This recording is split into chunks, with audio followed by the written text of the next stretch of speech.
This is Yangshuo, China, nestled amongst the karst peaks and on the bend of the River Lee. Once a backpacker and climber destination, now a very popular place to visit for Chinese tourists. The number of foreign visitors like me is slowly increasing after numbers plummeted due to the pandemic. How did I find this specific location? How did I get images like this with just one camera, one lens, no tripod, and nothing else but a spare battery in my pocket? I've said in other videos in this series that I research places to get the shots I wanted. Researching locations in China wasn't easy, as getting a specific location to shoot from proved difficult due to map locations being distorted by the Chinese government. They throw off GPS randomly, making it hard to place a marker as to where a photo was taken from, especially if placed on the satellite map.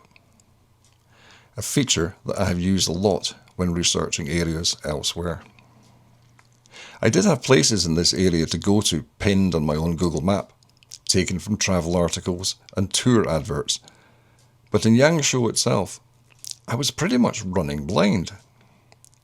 I did what is best and asked the local. I had already been in email contact with the hotel staff regarding a trip I wanted to do.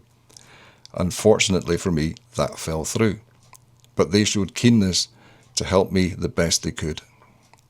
I simply asked where the best locations for photography would be locally and a little further afield.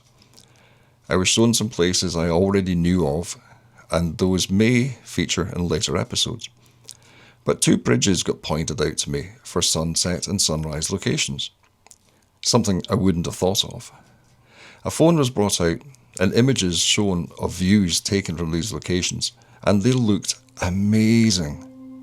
One bridge was a short distance away by taxi, or maybe by foot if feeling up to it. The other was definitely a taxi ride away, or just maybe a moped ride. I didn't plan on going to either bridge on this day. This was my day off, a day to recover and rest, or at least that was the plan.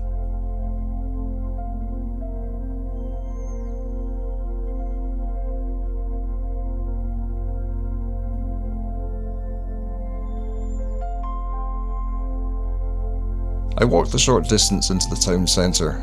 Yesterday, Glenn and I had walked around here in the afternoon after our arrival from Guilin by boat. I knew to take it easy today, as yesterday had proven to be quite tiring.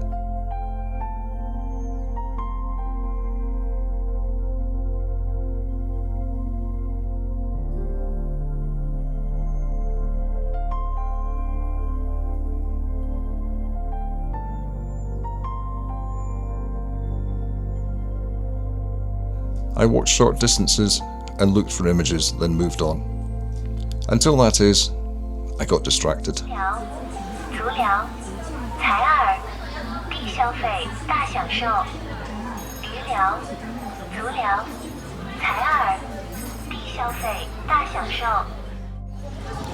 got a little distracted with the photography by a nice foot massage, pedicure, head massage and ear cleaning. And basically all for about 25 quid. The only thing that was the only negative side was that continuous call at the door, repeating. It only lasted about 5 seconds, but immediately repeated. That is not relaxing at all. Okay, it's done, it's over. Let this man through.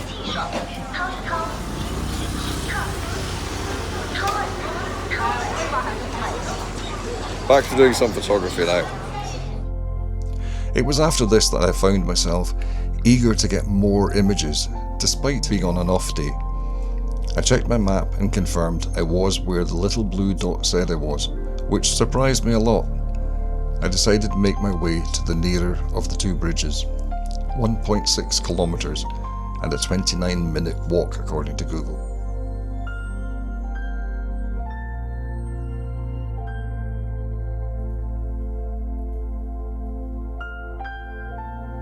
I walked past the hotel where Glenn and I had gone into to have a drink on the rooftop bar. where we looked out over the Lee River and the views of the peaks. I kept walking and looking for a tuk-tuk style taxi, but none to be seen.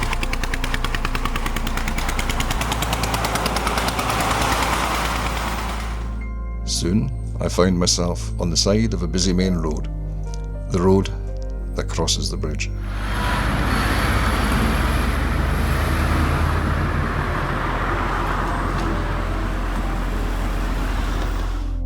I don't show it clearly on this side of the bridge, and I slap myself for not taking a picture with the phone, but to get my shots, I rest the camera on the bridge parapet. Soon I can show you how that setup worked on the other side of the bridge when I show you the wonderful scene in that direction. I could have handheld and cranked up the ISO when the light faded, but I wanted to keep the image on low ISO. Why, you ask? Why? Because I still suffer from that keep the ISO low mantra drummed into us for decades. I do know now that increasing the ISO is not overly detrimental, especially with noise reduction available in Lightroom and other packages. So on the Yangshuo bridge just now, quite heavy traffic. Thankfully, well, a bit of a gap just now, but it's been quite heavy. Alistair rushing across the road in between cars and trucks and mopeds. Maybe not the best idea, but I've been across the other side to check what the sunset position will be like, the sunrise position will be like, and I'm on this side now for the sunset. This came recommended by one of the staff at my hotel. She showed me some images, which of course looked absolutely stunning. And the water was like a mill pond. It might be like that in the morning, I don't know. But it's not super flat, but I should get something. So the sun's going down behind the hills. Sunset isn't actually due for another half hour. So I'll be hanging around here, probably drawing attention for people. In particular, the polizei, because there's cameras everywhere and I'm convinced one of them was following me. And the whole bridge is shaking with the big trucks that go by. Anyway, I'm going to concentrate on getting some images for you. So I kind of realised from what I was saying there that I certainly couldn't do a long exposure on a tripod or even resting on the pillars of this bridge, which is what the camera is doing just now. Because if one of those trucks go by, it shakes so much, it would ruin the image. But maybe in half an hour there'll be less traffic, and there'll certainly be less traffic at dawn, so I might be able to get something there. I suppose the idea is to try and get, say, a sunset without needing to be actually being on a tripod, and just take the image handheld or gently rested. Have I said how much I can't really believe I'm here? It's stunning. It's kind of a bit odd in places, a bit run down and decrepit. I'm not sure that's a good word to use. Shaky. At other places it's beautiful. Yeah, I think if you took the buildings away, it would be beautiful. Yeah. I'm just noticing where we had some drinks yesterday. It's a nice place up there. Right. Well, it's going to be a while before there's any colour in the sky. I'll hang around. Should have brought some juice with me. It came out light this afternoon, very light, just the camera. I can't carry anything, it's far too hot. If I carry a bag with bits and pieces in it, it weighs me down, pulls my shoulder. I get tired quickly, I get sweaty quickly, so I'm just going to take the camera. So, no backup for anything, no spare lens, nothing. I now don't have a spare battery because that one's already, the one that we started with is already finished, and I'm on the spare. So I'll save the camera until the sun goes down, because the last thing I want to do is for it to run out of battery again just at the key moment. Right, I'll catch up with you again momentarily. At this time in the evening, I was able to shoot at a decent f-stop with a shutter speed of a 60th of a second. Only having a 28 to 75mm with me meant I couldn't capture the entire scene in front of me, so I went for a panorama shot here, comprised of 8 28mm vertical images heavily overlapping. As the light fades fast, I'm down to 15th of a second at f8 and 160 ISO. Annoyingly for me, there's more cloud interest in the sky showing to the north than in my images looking west. I keep shooting, wishing for better light in the sky. Some foreground interest appears as a cruise boat repositions at the end of the day comes into shot.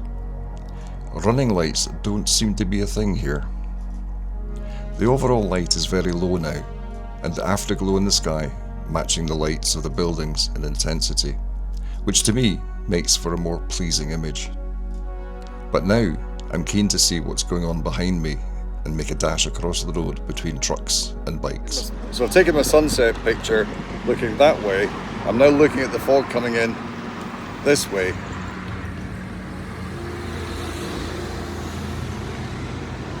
It's bloody amazing. It is absolutely bloody amazing. Just no interest in the sky though. Hey ho. This is how I'm shooting. A quarter second at 200 ISO and trusting the in-camera and lens stabilization can cope with the bridge vibrations.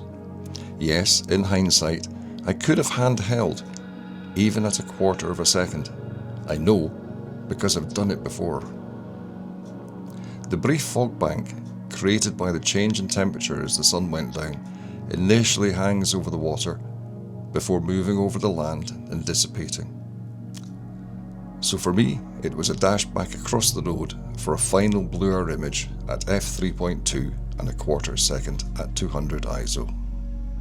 After my shoot here, I start the long walk back to the hotel.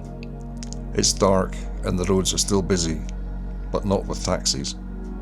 I do though thumb a lift, and to my surprise a car stops. I ask if he's a taxi and he nods. I don't think he was at all, but he quoted 40 yuan to get to my hotel.